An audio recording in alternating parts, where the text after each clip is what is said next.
কাশিতে ফেলুদার শুটিংয়ের কাজে গিয়ে এক ফেলুদার সঙ্গে আলাপ হলো স্বয়ং সত্যজিৎ রায়ের।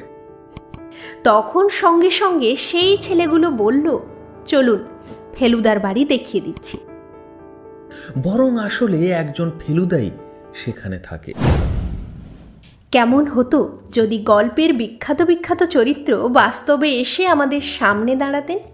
চোখের সামনে দেখতাম প্রফেসর শঙ্কু ভিনগ্রহ থেকে আসা কোনো অ্যালিয়েনের সঙ্গে যুদ্ধ করছেন, সত্যান্বেষী ব্যোমকেশ বক্সী কোনো জটিল রহস্যের সমাধান করছেন।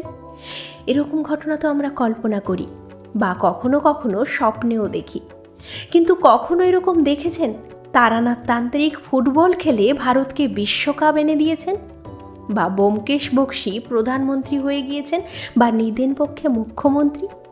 তা কখনো ভাবতে পেরেছেন? কিন্তু এরকম বাস্তবে ঘটেছে, তাও আবার সেই চরিত্র যিনি সৃষ্টি করেছেন তার সঙ্গে। কাশিতে ফেলুদার শুটিংয়ের কাজে গিয়ে এক ফেলুদার সঙ্গে আলাপ হলো স্বয়ং সত্যজিৎ রায়ের, যদিও সেই ফেলুদা অন্য একটা কাজ করতেন। আসলে কি ঘটেছিল আসুন জেনে নিই। ঘটনাটা কাশিতে জয়বাবা ফেলুনাথের শুটিংয়ের আগে ঘটেছিল। এই গল্পে ঘটনাগুলো পুজোর সময় ঘটেছে।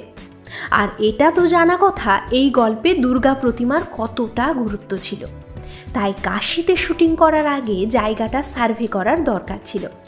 কাশিতে যে জায়গায় বাঙালিরা থাকতো সেটাকে বলা হতো বাঙালি টোলাগুলি। প্রথম দিন সত্যজিৎ রায় এবং ওর টিম কাশিতে পৌঁছেই চলে গেলেন বাঙালি টোলাগুলিতে। সেখানে দুর্গা প্রতিমার জন্য অর্ডার দিতে হবে। বাঙালি টোলার গণেশ মহল্লায় কয়েক ঘর কুমোর বাস করেন। ওখানে ভালো কুমোর দেখে মূর্তি বানাতে হবে। কিন্তু এই গণেশ মহল্লায় যাওয়াও সহজ ছিল না। কাশীর গোধুলিয়া মোড় থেকে 4টে রাস্তা চারদিক চলে গেছে। তাদের মধ্যেই একটা রাস্তা ধরে 1.5 মাইল এগোলে বাঁয়ে সেই গণেশ মহল্লার গলির মুখ। সেখানে সত্যজিৎ রায়রা ট্যাক্সি দাঁড় করিয়ে গলির ভেতরে ঢুকলেন। কিছুক্ষণের মধ্যে অনেক বাঙালি ছেলে এলো। সবার কৌতূহল শুটিং নিয়ে। কোন সিনেমার শুটিং হবে, কে আসবে ইত্যাদি, মানে যেরকম মানুষজন করে থাকে আর কি। সব বুঝিয়ে যখন সত্যজিৎ রায় প্রয়োজনের কথা জানালেন, তখন সঙ্গে সঙ্গে সেই ছেলেগুলো বলল, চলুন ফেলুদার বাড়ি দেখিয়ে দিচ্ছি। ফেলুদা চরিত্রের সৃষ্টি যিনি করেছেন সেই সত্যজিৎ রায় তো অবাক হলেনই, টিমের বাকি সবাইও ভাবলেন এরা বুঝি নির্ঘাত ঠাট্টা করছে। ফেলুদার সঙ্গে কুমোরের কী বা সম্পর্ক থাকতে পারে? কিন্তু যখন সেই ফেলুদার ঘরে পৌঁছে তার সঙ্গে দেখা হলো, তখন বোঝা গেল ছেলেগুলো মোটেই ঠাট্টা করছিল না, বরং আসলে একজন ফেলুদাই সেখানে থাকে। সেই ফেলুদার গাল ভর্তি দাড়ি আছে। নিরীহ গোছে সেই যুবকের বয়স 30 থেকে 35 হতে পারে।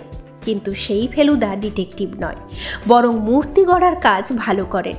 পরিচয় হতে একগাল হেসে লজ্জা পেয়ে ফেলুদা বলল, আমার নামটার জন্য টিটকিরি সহ্য করতে হয়। ফেলুদার গল্প এখানে অনেকেই পড়ে। বোঝা যায় ফেলুদা চরিত্রটা যে এখন শুধু ভারত বিখ্যাত হয়েছে তা নয়, তখনও সেই সুদূর কাশীতেও দারুণ জনপ্রিয় ছিল। আজকের মতো এইটুকুই। আমাদের আজকের এই গল্পটা কেমন লাগলো তা অবশ্যই নিচে কমেন্ট বক্সে জানান। ভালো লাগলে লাইক করুন, শেয়ার করুন এবং আমাদের এই সিনেচ্যাট উইথ অরূপ সূচি চ্যানেলটি সাবস্ক্রাইব করে পাশে থাকুন। ধন্যবাদ।